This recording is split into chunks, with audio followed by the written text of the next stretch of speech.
Hi, this is Robert Estrin at livingpianos.com. Today's show is about 3 ways to practice arpeggios. Just for everyone, arpeggios are simply broken chords. Scales and arpeggios form the foundation of technique not just for the piano, but for virtually all musical instruments. I've talked about how to practice scales and arpeggios in the past.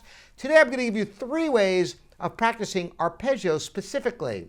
Now, if you like this, I could probably give you 3 more or maybe even 10 more because there's many ways of practicing arpeggios, but I'm going to give you 3 good starters for you.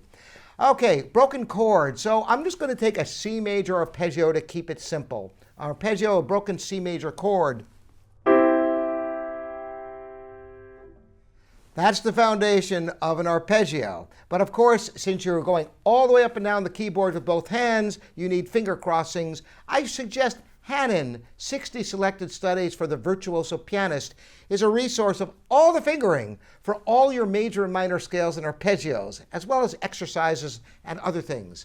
So the first way to practice arpeggios is perhaps the most fundamental, and I've talked about this before in videos, and I'm going to recap this because it's so important and essential, which is simply to practice slowly, first with independence of the fingers, and as you get faster, make the fingers closer to the keys to get speed and lightness.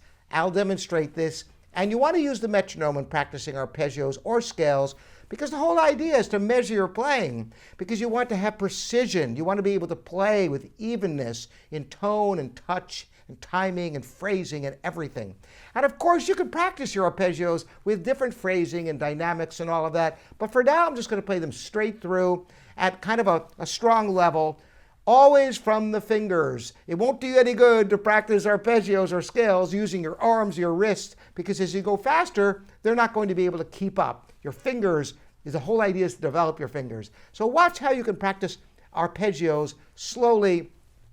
If you're a beginner at arpeggios, I recommend putting the metronome at 60 and go 1 note to the beat, then 2 notes to the beat, then 4 notes to the beat. You could even do metronome speeds if you've run into difficulties getting faster, going from 60 to 63 to 66 to 69. If you need the refinement between, you might not need it initially, but you might need it going from 2 notes to 4 notes, for example. But I'm just going to show you a brief recap as to how to practice this. And I'm going to turn the metronome on. I'm not sure what it's set on, but whatever it is, that should work.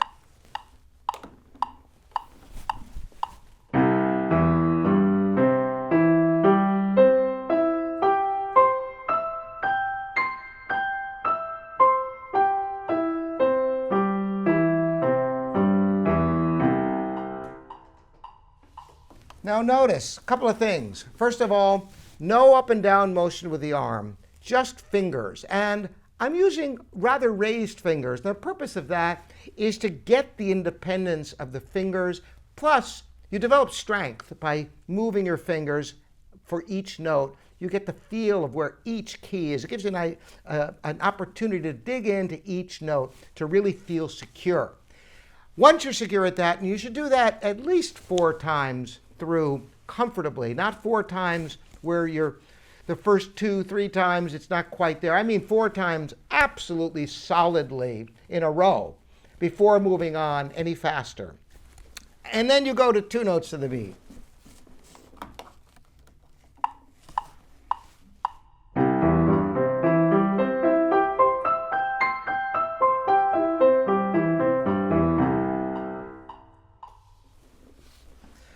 So you notice as you're getting faster with 2 notes to the beat, the fingers are a little bit closer to the keys.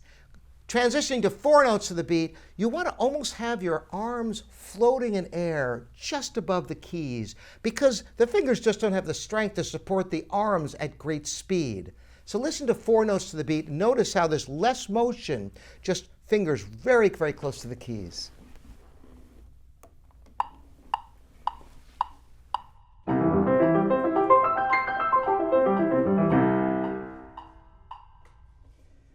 Now, I just did one demonstration of each of them. You will want to spend a great deal of time at each speed level. 1 note to the beat, you might spend, 5 minutes just at one And 5 minutes doesn't sound very long, but if you're just playing an arpeggio at one note to the beat at 60, 5 minutes is a pretty long time. However long it takes, because you'll gain great strength and independence of the fingers. So we've covered really one way of practicing arpeggios, which is essential. I think it's probably one of the best ways to practice arpeggios. But you may get to a stumbling block. You may just get to a point where, you can do one note, you can do 2 notes, and you get to 4 notes, and it's really hard, and you're wondering, how can I get this any faster? Are there any shortcuts? Well, I'm going to show you a couple. One is to practice with chords. Let me show you how.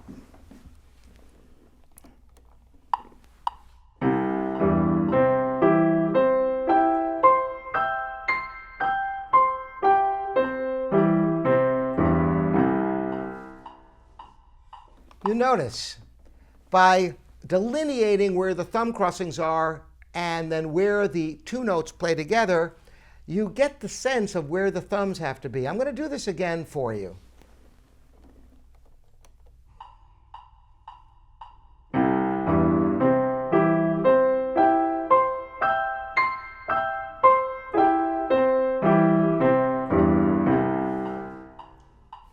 And indeed, you can do that at 2 notes to the beat as well.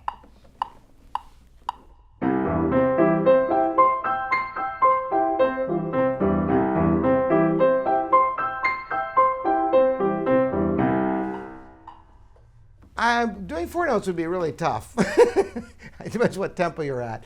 But you want to get it fluid, so you get the sense of the thumb crossings.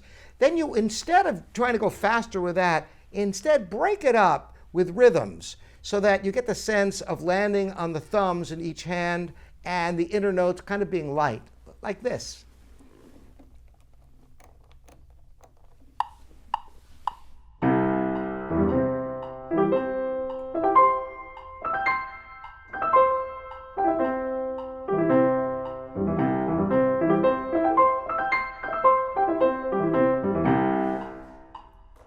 Now, why is this helpful? Because you have to get the sense of the thumbs versus the fingers. The thumb crossings are what enable you to go up and down the keyboard.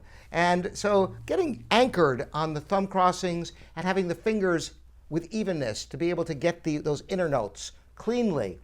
So those are 3 ways to practice arpeggios. I would love to hear from people who, I'm sure many of you who have practiced scales and arpeggios have a lot of different techniques. Perhaps you can share in the comments on livingpianos.com or on YouTube. We'd love to hear from you.